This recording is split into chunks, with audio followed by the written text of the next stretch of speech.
വെയിലൊക്കെ പോയി വൈകുന്നേരമായപ്പോൾ ഞാനും ഏട്ടനും കൂടെ ഒന്ന് പുറത്തേക്ക് ഇറങ്ങിയിട്ടുണ്ട്. ചെറിയൊരു ഷോപ്പിംഗ് ഒക്കെ ഉണ്ട് കേട്ടോ.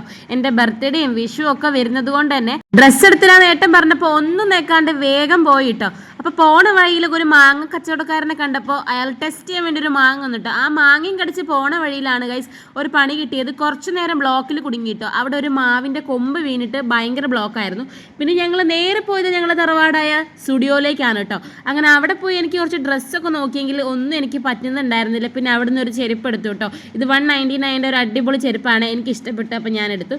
പിന്നെ ഞങ്ങൾ ഏതായാലും വന്നതല്ല, നമ്മുടെ ഭരത്തുമോൻ ഇവിടെ നിന്നാണ് എപ്പോഴും ടീഷർട്ടൊക്കെ എടുക്കുക കേട്ടോ. അപ്പോൾ ജീൻസൊക്കെ എടുക്കാമെന്ന് വിചാരിച്ചിട്ടുണ്ടായിരുന്നു. പിന്നെ 2-3 ടീഷർട്ടും പിന്നെ ഒരു സെറ്റൊക്കെ എടുത്തിട്ട് ഞങ്ങൾ അവിടെ നിന്ന് ബില്ല് ചെയ്യാൻ പോയിട്ട് അപ്പോഴും ഒടുക്കത്തെ തിരക്ക് കിട്ടോ. അങ്ങനെ അവിടുന്ന് ബില്ലൊക്കെ ചെയ്ത് ഒരു ചായയും ഗ്രീൻ പീസൊക്കെ ഒരു തട്ടുകടയിൽ നിന്ന് കഴിച്ചിട്ടോ. നല്ല ടേസ്റ്റാണ് കേട്ടോ ഇവിടുത്തെ ഗ്രീൻ പീസ്.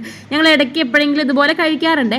അങ്ങനെ അതൊക്കെ കഴിഞ്ഞ് പിന്നെ എന്തായാലും ഡ്രസ്സ് എടുക്കാമെന്ന് പറഞ്ഞ് വന്നതല്ലേ. അങ്ങനെ നേരെ SM സ്ട്രീറ്റിലേക്ക് എത്തിയിട്ടോ. അവിടെ തിരഞ്ഞിട്ട് കുറേ കഴിഞ്ഞപ്പം ഒരു ഡ്രസ്സ് കിട്ടിയിട്ടോ ഗൈസ്. അങ്ങനെ പിന്നെ നേരെ പോയത് കസവ് കേന്ദ്രയിലേക്കാണ്. വിഷുവിനിടാനുള്ള സെറ്റുമെൻറ്റിൻ്റെ ബ്ലൗസും കൂടെ വാങ്ങാനുണ്ടായിരുന്നു. അങ്ങനെ അതും വാങ്ങി ഞങ്ങൾ നേരെ പോയത് നമ്മുടെ കോഴിക്കോടുള്ള പാളയത്തേക്കാണ് കേട്ടോ. അവിടെ പോയിട്ട് ഒരുപാട് പച്ചക്കറികളൊക്കെ വാങ്ങാനുണ്ടായിരുന്നു. അപ്പോൾ അവിടെ ഞാൻ നല്ല മാങ്ങ കണ്ടപ്പം ഉപ്പിലിടാനും അച്ചാറിടാൻ വേണ്ടിയിട്ടൊക്കെ വാങ്ങിയിട്ടോ. പിന്നെ നല്ല മഞ്ഞ തണ്ണിമത്തനില്ലേ, അത് വാങ്ങണമെന്ന് വിചാരിച്ചു കേട്ടോ. പിന്നെ ഞങ്ങൾ വാങ്ങിയിട്ടുണ്ടായിരുന്നില്ല. പിന്നെ മുന്തിരിയും നാരങ്ങയൊക്കെ ഏട്ടൻ വാങ്ങാൻ പോയതായിരുന്നു കേട്ടോ. അങ്ങനെ അതൊക്കെ വാങ്ങി പിന്നെ ഭരത്തുമോനുള്ള പഴമൊക്കെ വാങ്ങിയിട്ട് ഞങ്ങൾ പോകാൻ വേണ്ടി റെഡിയായി നിൽക്കുകയാണ്. അപ്പോഴാണ് ടാസ്ക് ഗൈസ്, ഇതൊക്കെ കൂടെ എങ്ങനെ കൊണ്ടുപോകുന്നു കേട്ടോ. പിന്നെ ഒരു വിധത്തിൽ എങ്ങനെയൊക്കെയോ വണ്ടിയിൽ കുത്തി കയറ്റി നേരെ പോയത്.